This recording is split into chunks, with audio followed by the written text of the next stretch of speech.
guys, Lori here. So I'm here to do the wrap up of my first quarter of reading.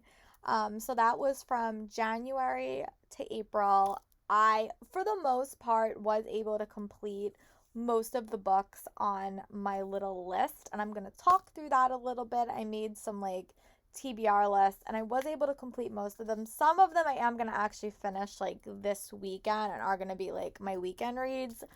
But let's get into it. Also, in this video, I am going to tell you my top reads of the month, of the quarter, and my lowest reads of the month, of the quarter, and any other thoughts I want to share with you guys. But this is going to sort of wrap up my winter reading and then head into spring. Thing we're going to talk about, I do have my little Inkling design planner. The first thing we are going to talk about is they have this little section over here. It's like your anticipated reads. So I'm going to talk about if I got to any of my anticipated reads. So I did get to Lore. Lore came in January. I really, really like that book. I gave it 5 stars for review. I also read A Vow So Bold and Deadly. I also really like that one, gave it 5 stars. That actually wrapped up a series. I also was able to complete All the Tides in Fate. I read that this month, really enjoyed it, and I was able to complete Chain of Iron. There is 2 books on this list that are out that I haven't read yet. One is Sweet Bitter Magic. I just got it in my Owl Crate box, a little bit too late to add to this collection, and also Lost in a Never Would, which I didn't wind up pre-order, so it's on my way to me, but those are the 2 books that I don't physically have copies of, or they got here too late. And one that I do have an ER copy of is What Not to Love, which I will be reading next month. And also, I have actually completed 10 Truths and a Dare by Ashley Elston. So, on this, out of the 11 books, I have read 1, 2, 3, 4, 5 so far, which is actually not that bad. So, I'm gonna say that I did pretty good. I was able to read all the ones that I physically had in my possession, and the other 2 I'm just waiting for. And one I read really, really early, so that's pretty good. And I really did like 10 Truths and a Dare by Ashley Elston as well. I'm also going to check in with some of my reading goals. For my blog, I want to be up to 300 followers. I think I'm at 270 right now. Let me look. I could tell you guys because I just did my stats at the end of the month. I think it's 270 on my blog, but sorry. Yeah, on my blog, I'm at 284, so I'm getting closer to 300. Instagram, I want to be at 1,000. Right now, I'm at 815. And on my YouTube, I want to be at 400.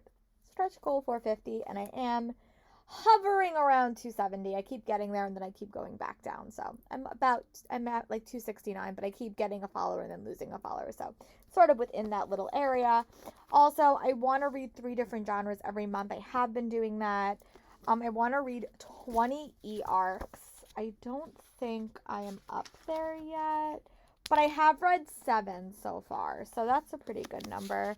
I want to listen to 24 audiobooks, which I know I haven't got that far yet, but I actually have read quite a few audiobooks this year so far. So I actually read 13 so far, which is actually almost close to, it's closer than, that's only the first quarter. I definitely think I'm going to listen to a lot of audiobooks this year. I'm going to do my smaller list goals, complete them, and I actually have been doing that, and you guys will see that later in this video. Authors to focus on: Tamara Pass, Cinder Williams, Chima, Jeff Wheeler, and Hobbs. The only author out of this little list I've read so far is Jeff Wheeler, which not so great, Laura. I need to work on that. And I want to read at least 50 con reads. By 50 con reads, I was talking about my physical beats, which I have not done that great. I've only read 3, but again, I have been reading a lot of ebooks because cons really have changed the game a little bit, the way that they're doing them. I want to complete 5 series this year. So let's see. I have actually finished 4 series. I've the Always and Forever Laura Jean, Vow So Bold and Deadly, All the Tides in Fate, and Going Viral, and I caught up on Vanderbeeker's Lost Book of the White and Chain of Iron. So I actually have only 1 more to go before I complete that goal. But I think I was more thinking of start and finish, but I have completed 4 series and caught up on a couple other ones. Read 20 books on my Kindle non-e-arcs. I have about 8 or 9 if you include the promised graphic novel from Avatar. So I actually have read about 9 of them, which is actually pretty good. I rarely ever read on that complete TV show list. I don't even remember what shows I put on my TV show list, to be super honest. Let me look if I actually had it somewhere. I probably. Oh, I have actually finished Avatar: The Last Airbender, and I actually have caught up on Agents of Shield. I only have one more seasons left. I still haven't watched Jake Ryan. I still haven't watched Korra, and I still haven't finished Sabrina. And I am really struggling with that show, so I might not actually wind up watching that show because I've heard so many mixed things about it, to be honest with you, and I'm really struggling with watching it. But I was able to catch up on a couple of those, which is good. And then let me just go through the last couple of goals. Read at least, I read between 20 and 10 sequels this year, and let's see. I have read about 7 sequels so far, which is actually pretty good. So I think I'm definitely going to up that to 20. Find homes for about 100 new books. Let me see, what did I write down? I have donated about 21, or I'm in the process of donating 21 books. Read at least 20 books that are not YA. I haven't compiled that list yet, but I think I have read at least like 6 or 7. And read 6 nonfiction reads, political 6, and read 6 nonfiction reads. So let's see, what did I say? I have definitely read quite a few nonfiction reads so far. I have read about 6, so that's pretty good. And some of those are political, some of those are artistic, some of those are like creative, and a lot of them are anti-racist literature, which has been my major goal for 2021. So yeah, that's just checking in on my 2021 goals. And now let's go to the list that I made. So I made a couple of lists. I said my NetGalley list, I wanted to read Van Beeker's Buck 3, which I did read. Really, really enjoyed. A very, very heartfelt one. I also just was able to complete Fable by Adrienne Young. I was also just able to complete All the Tides in Fate by Adeline Grace. I am going to read Sky Hunter this weekend. That is my goal. And I was able to complete Taste of Love by Jennifer Yen, which I really did like as well. I also, from my top reads of 2021, the books that I wanted to read, I was able to complete Lore by Alexandra Bracken. I was able to complete Wings of Ebony.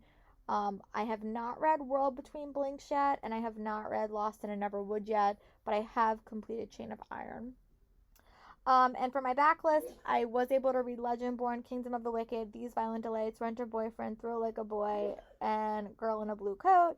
And then for my sequels, I was able to complete A Vow So Bold and Deadly, All the Tides in Fate, Chain of Iron, and Bridge and Souls, and Bonecryer's Dawn just got to me a little bit too late. And as for my backlist sequels, the only one that I finished reading was the last Laura Jean book. So out of all these lists, I did pretty good. The only ones that I was not as successful with was my backlist sequels, which I only read 1 out of 10, which was not that great. I'll be a little bit honest, but I'm hopeful that it will get a little bit better in the spring. So, but that is all of the lists that I made. Now I'm going to chat through my top reads of the quarter and my lowest reads of the quarter. Time of this filming, I have read, let me see if I can go into my Goodreads and tell you. I have read, I think it's 52 if I'm remembering right. Yeah, I read 52 out of 100 books, which is actually pretty good. So I'm not going to go through like all the books that I read. I know some people do that. I just find it a little bit tedious. But if you do want to know all of the books I have read, I do have all my wrap-ups, which are present and accounted for, and you guys can go look at those. But I am just going to chat through my top 5 reads of the quarter and my lowest reads of the quarter, the ones that I didn't like as much, and give you guys my thoughts. And yeah, then we'll wrap up this video. A really strong reading month in the month of January. I read a lot of good books. I'm just going to pick the top 5 that I really enjoyed, and these books may make my top reads of the year list. I just don't know yet because it's so early. But the one book that really touched me was Long Way Down by Jason Reynolds, the graphic novel. Here's a photo.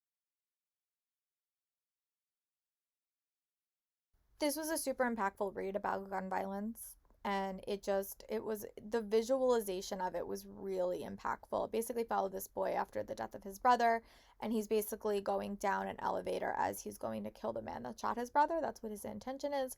And in every single floor, he kind of encounters someone that has been killed by gun violence. And it was a really important read. The ending is a little bit gray, I will be honest with you. It's a little bit of like an open ending, but I just found it very, very impactful. I think the illustrations really hit me in the gut a little bit, but very, very strong.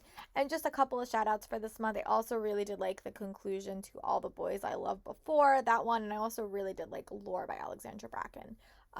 Just some shout outs because I really did have a very, very strong month in the month of January. But I don't want to include all the books from January because I did actually read other stuff in, February and March as well. The next book I want to chat about is A Vow So Bold and Deadly, which is the third book in the Cursebreaker series. Here is a photo. Final book that kind of wraps up this whole series. You follow all the characters in this one. You follow Leah Marie, you follow Harper, Wren, and Gray, and it just wraps it up. Thought it was great. I thought it was probably the best Beauty and the Beast retelling I've ever read, with a lot more depth to it. I really like Bridget Kimmerer's writing style. I've read her contemporary stuff. I've read this series, and I just liked how this book wrapped everything up. I really like how we got to kind of see the development of all of these characters and sort of just follow them on their adventures. It was really interesting, and I really am excited to see what she writes next. I don't know if she's going to go back to contemporary or keep in fantasy, but I am really here for anything that this author writes. And it was a great conclusion to the series. I was maybe hoping we would get like another book, and that's not like off the table, but I really, really like this one. The next one, I'm going to just chat about a series in general that I've really been enjoying, and that's the Bridgerton series. In this year alone, I've read The Viscount Who Loves Me, An Offer from a Gentleman, Romancing Mr. Bridgerton, and To Sir Philip with Love. So I've read 4 of them in this year, and all of these books just keep getting better and better. I really have liked them all. I think my top 3 favorites would probably be Offer from a Gentleman, Romancing Mr. Bridgerton, and To Sir Philip with Love. I think I just like those books a lot. Like, I just really like this family. I love big families. I'm an only child, but I also love the Regency time period. Also, was able to binge watch the TV series in late 2020, and I just love seeing all these characters' love stories. I'm also in the middle of listening to When He Was Wicked, which will be in my spring wrap up, hopefully.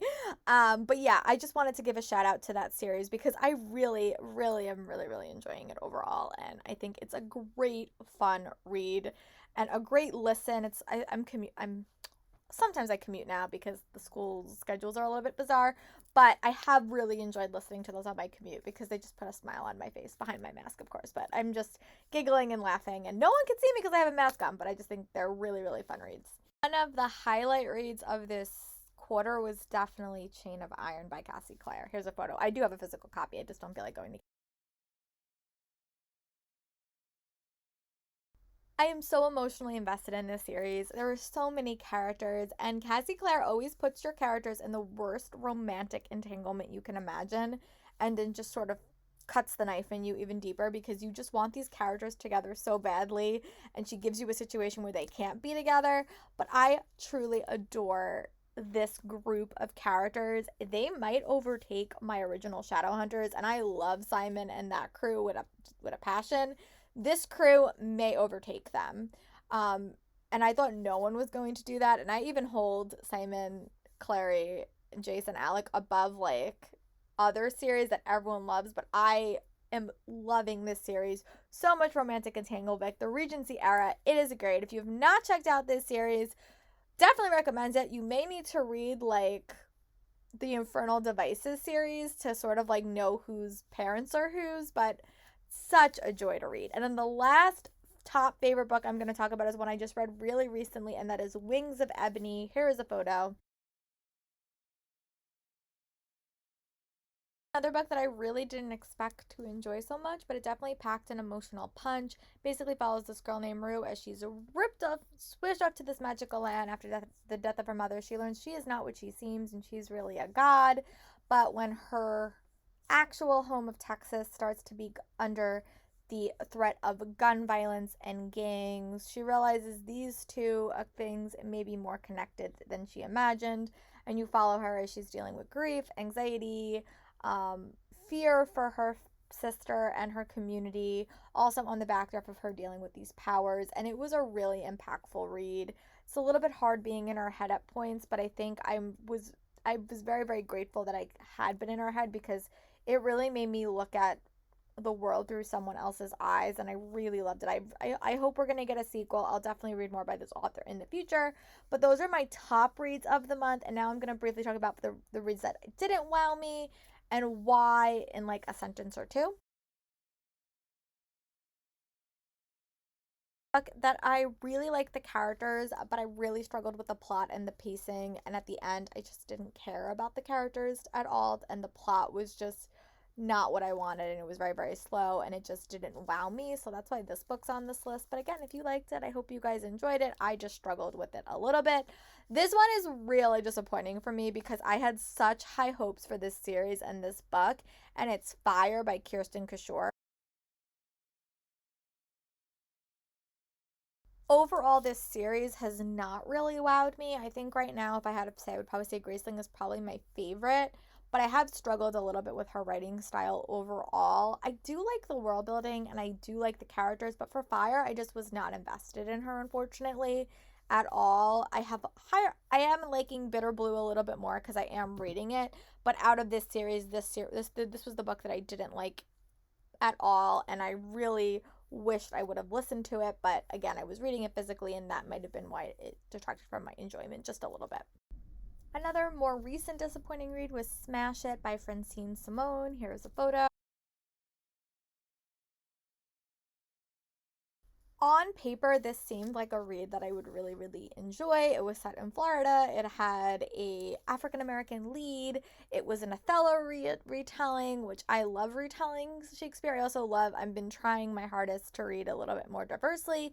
So I've heard really good things about this book, but unfortunately, the love triangle totally derailed this book for me, and I had a hard time feeling invested. I didn't like anyone's choices at all, struggled all around. I like the Othello stuff. The character grew on me towards the very, very end, but I could not. I just was not behind her choices like at all.